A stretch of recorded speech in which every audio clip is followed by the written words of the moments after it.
We don't have a system, a healthcare system in Nigeria where health information is everywhere. You don't turn on the TV, the radios. It's happening, but in very isolated pockets.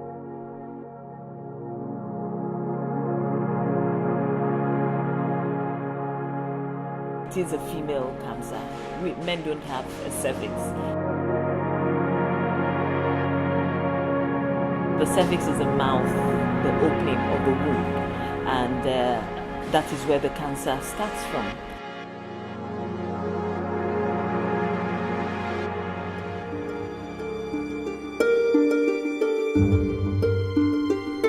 To be honest, the myths and misconceptions as regards cervical cancer is about the same for most health problems in Nigeria. People are fearful in our environment. There's a lot of cultural belief system from of old. There's a common one that I've heard about arrow. We are battling with a fear culture, So when people fall ill, they first of all waste time looking at what's happening in their village,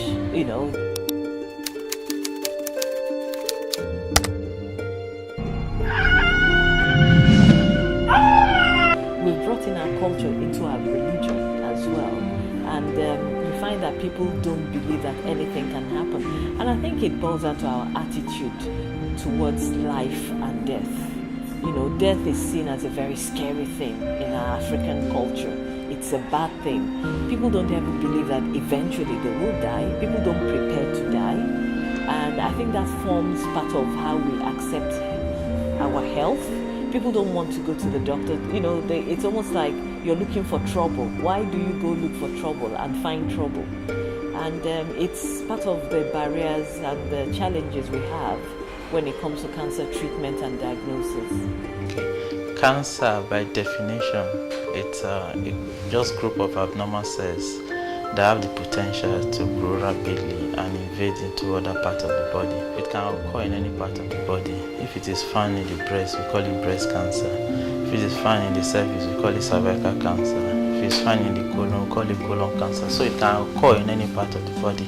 So the cervix is the mouth, the opening of the womb, and that is where the cancer starts from. Cervical cancer forms one of the big fours.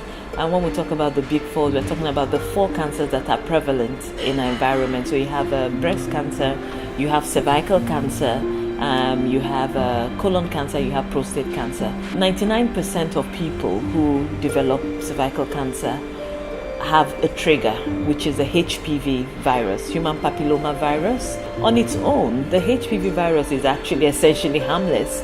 The body's immune system is able to, flush it out. But if something goes on with the immune system, it persists, and when it persists, it then starts causing changes within the cervix. Again, cervical cancer is one of those most treatable, curable cancers if you detect it early, and that's where the prevention, the screening comes in.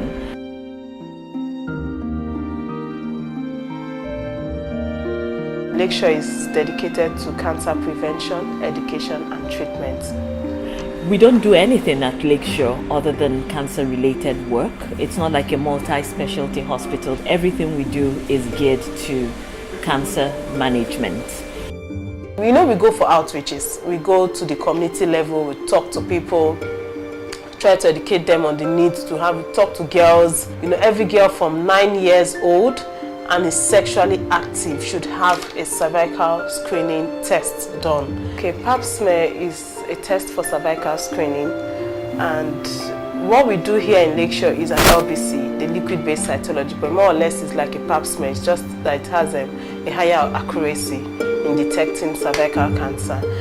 For the pap smear, we take some samples from the cervix, and like the liquid-based cytology, we also take samples and then we send to the laboratory for analysis, and it comes back and tells us if this patient has an early stage cancer of the cervix or there's something to investigate further on. So it gives an idea, a more accurate idea of what's happening in the cervix. And it's done once in 3 years. Once in 3 years. And like I said, especially for high risk, people who maybe they have history of cervical cancer in the family, people who engage in sexual activity, People who are multi-gravida, multi means you've given birth to more than 5 children, you know, that means they should check. And then people who are married to men that have multiple partners, those people are at high risk because of the HPV, the virus, yes, that can be transferred. So for those people, they can do it shorter, maybe once in 2 years, but generally it's done once in 3 years. The procedure doesn't take more than 5 minutes. And like I said, the major thing is to identify the cervix. After identifying the cervix, it's easier to just sweep through and then suspend. For our screenings, we use a tool called EVA. It stands for Enhanced Visual Assessment.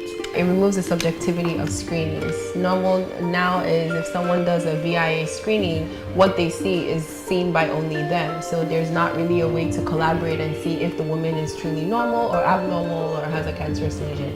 What this does is it captures pictures of the cervix, and it allows for collaboration and discussion within the clinical personnel on cases that may be, of question.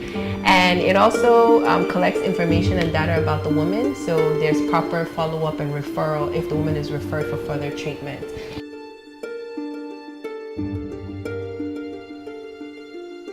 Our goals in eliminating cervical cancer, our passion to eliminate cervical cancer was one of the driving forces. Nigeria accounts for 17% of all cervical cancer cases in West Africa. We specifically picked locations where women don't easily have access to care or low resource settings, and of course large population. So we picked Festap, we picked Ikeja, we picked Mushin, we picked Ikorodu and Ikperu in Ogun State and Lagos Island.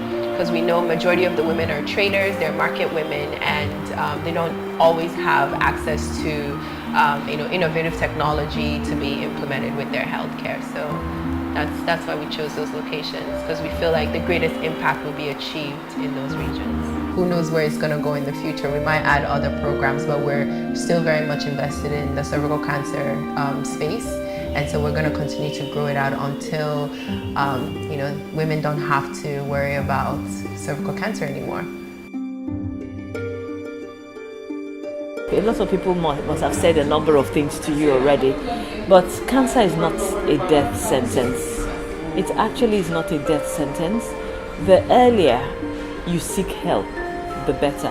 It's not like breast cancer where a woman can easily see changes in her breast that then says, oh, maybe something is wrong. So we just have to keep creating and talking about it and making sure that women understand that they should get screened. They should talk to their healthcare providers. Early detection is key.